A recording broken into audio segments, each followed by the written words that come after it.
Number किन्ने कितो भी कमर में दर्द रहे। अब जो नहीं जानते अभी से मेरा चैनल है उसके ऊपर ओके करो, सब्सक्राइब करो और मेरे से जुड़े रहो। बहुत सारी बातें ऐसी बताई है मैंने जो आप कल्पना नहीं कर सकते हो। हजारों बातें अंदर डाली मैंने वीडियो के माध्यम से ताकि आप तक पहुंचे, आप उसका आनंद लो।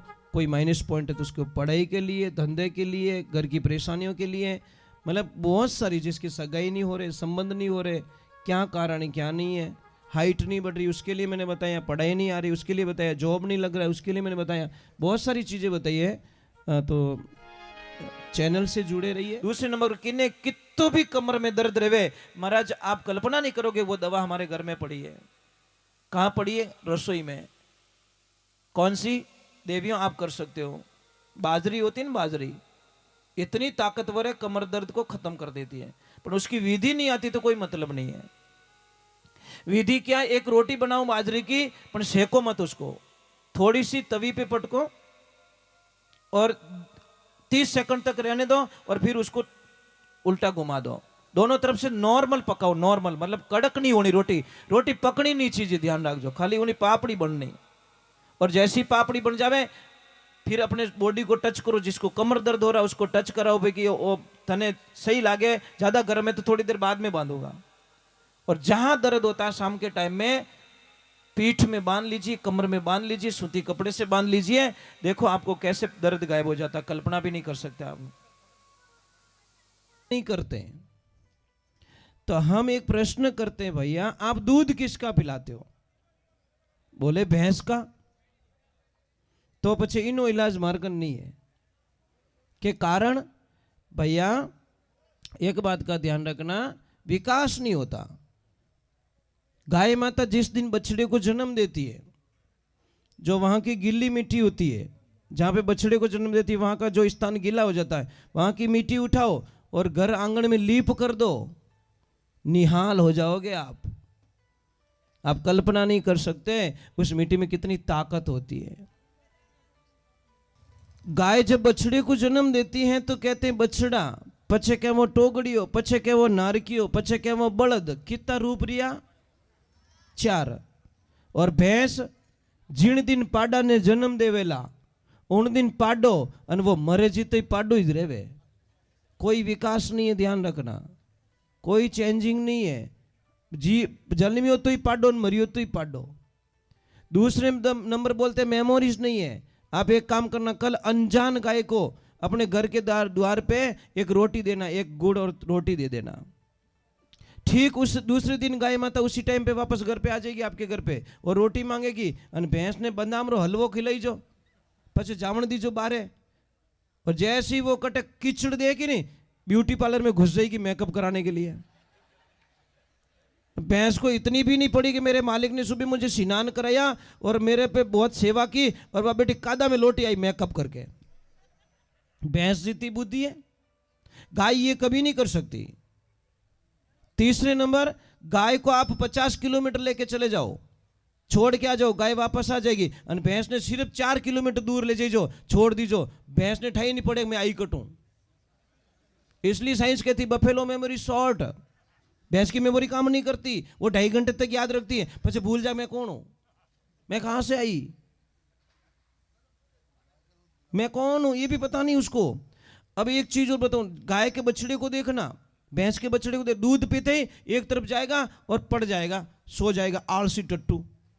और गाय के बछड़े को देखना, जैसे दूध पिएगा पूंछड़ो करी ऊंचो, गाड़ी चौथा गियर में, टॉप में, पचा हाथे अभी को नहीं, 15-20 मिनट टोकड़ी हाथे अभी को नहीं, क्यों मैंने रोज प्रैक्टिस करनी पड़े।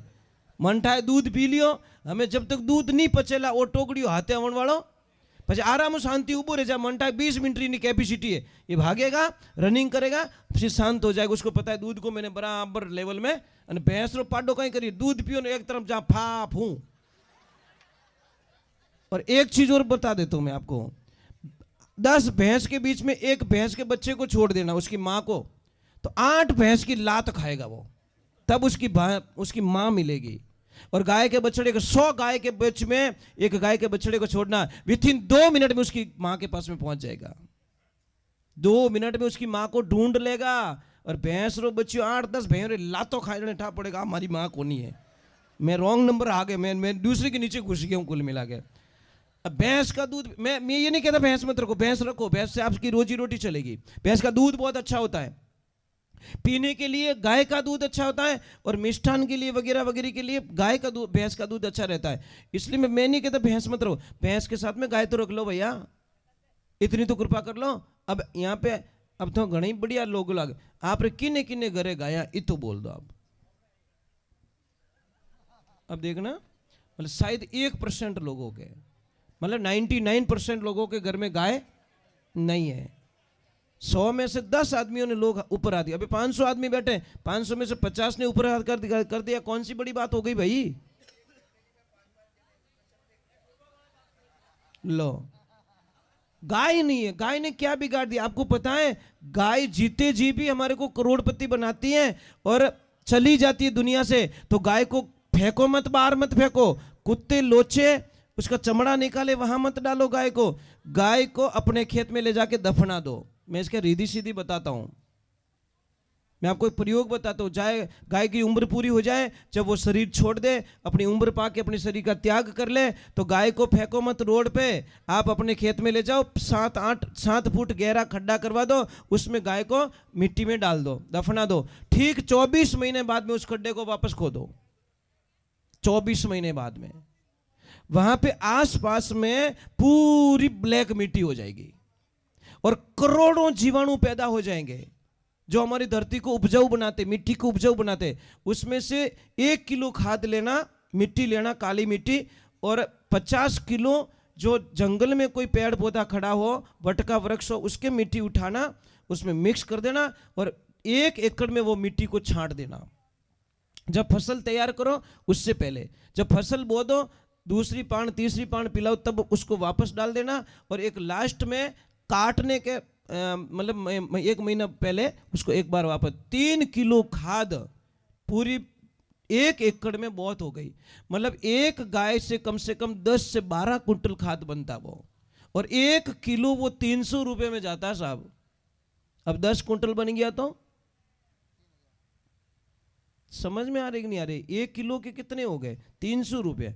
हम 100 रुपये मान ले यार, तो 10,000 रुपया हो गया, और 10 कुंटल बन रहा तो कितना का? 1 लाख का खाद हो गया। वो गाय चली गई तो 1 लाख का खाद दे के गई हमको। पर पता ही नहीं आप लोगों को कि गांव की गाय माता कितनी शक्तिशाली होती है, कितनी पावरफुल। 2.5 साल बाद में जब खोदोगे ना, हड्डियां बड्डियां कुछ नहीं मिलेगी उसके अंदर, पूरा एकदम खाद मिलेगा आपको, और उसमें करोड़ों जीवाणु होंगे। कितने महाराज? आपको इसको हम यूरिया और डीएपी जैसा जहर क्यों दे रहे महाराज? क्यों दे रहे हो? क्यों जहर डाल रहे हो इसके अंदर? क्यों डाल रहे हो आप जहर? खाली उपजाऊ ज्यादा लेने के लिए, फसल ज्यादा लेने के लिए, पर जहर दे रहे हो अपनी मां को। ये धरती माँ हमारी माँ है और जहरीली बन गई है। इसको ऑर्गेनिक खेती से यूज करो, अपनी खाद डालो, देसी खाद डालो। 3 साल तक आपको फसल कम मिलेगी, 34 साल में 3 साल की कसर 1 साल में निकाल दी धरती माता महाराज। इतनी ताकत हो जाएगी। अब देसी खाद डालना है, और जब देसी खाद लाओगे गौशाला से तो गायों के जो व्यवस्था बढ़ेगी। गौशाला से खाद लाओगे तो पैसे के, खाद के भाव बढ़ जाएंगे, भाव बढ़ेंगे तो गायों की सेवा हो जाएगी महाराज। आप अपने घर में गाय रखो, ये चीज है। बोलिए सतगुरुदेव की। बेटा छोटे छोटे बच्चे हैं, आपको गाय पसंद है? पक्का? तो कल पापा मम्मी से झगड़ा करना कि पापा मम्मी हमको गाय चाहिए, बस रो के भी गाय मंगा देना, भगवान आपका भला करें। करोगे झगड़ा? कौन कौन करोगे? ऊपर हाथ करो। पक्की बात, झगड़ा करना है, बोलना गाय चाहिए हमको, बस दूसरा कुछ नहीं। हमको गाय चाहिए, घर में चाहिए चाहिए चाहिए, चाहे वह दूध देवे या ना देवे, दूध तक सीमित मत रहो। क्योंकि कम से कम गाय माता मुंडो देखो सुबह सुबह, वही अपनो कल्याण हो जाए महाराज। बोलिए सतगुरुदेव की। गाय का दूध पतला होता है ना, पतला दूध अमृत के समान होता है, ध्यान रखना, उसमें फैट नहीं होता है, बहुत बढ़िया दूध होता है महाराज। बोलिए कृष्ण कन्हैया लाल की। और आपके सामने मैं बैठा हूं नहीं, इतना बोल पा रहा हूं मैं, ये सब गाय माता के दूध का प्रताप है, उनकी कृपा है। क्योंकि हमारे तो गैया मैया है, हम तो दूध पीते हैं, मौज करते हैं महाराज। क्योंकि आश्रम पे दूध बेचना सख्त मना है, दूध बेचा नहीं जाता, सिर्फ जितना चाहिए उतना दूध निकालो, दे बछड़े जिंदाबाद। वहां पे गायों की सेवा होती है, गायों को बिजनेस तौर पे नहीं रखते हम लोग। बोले कृष्ण कन्हैया लाल की।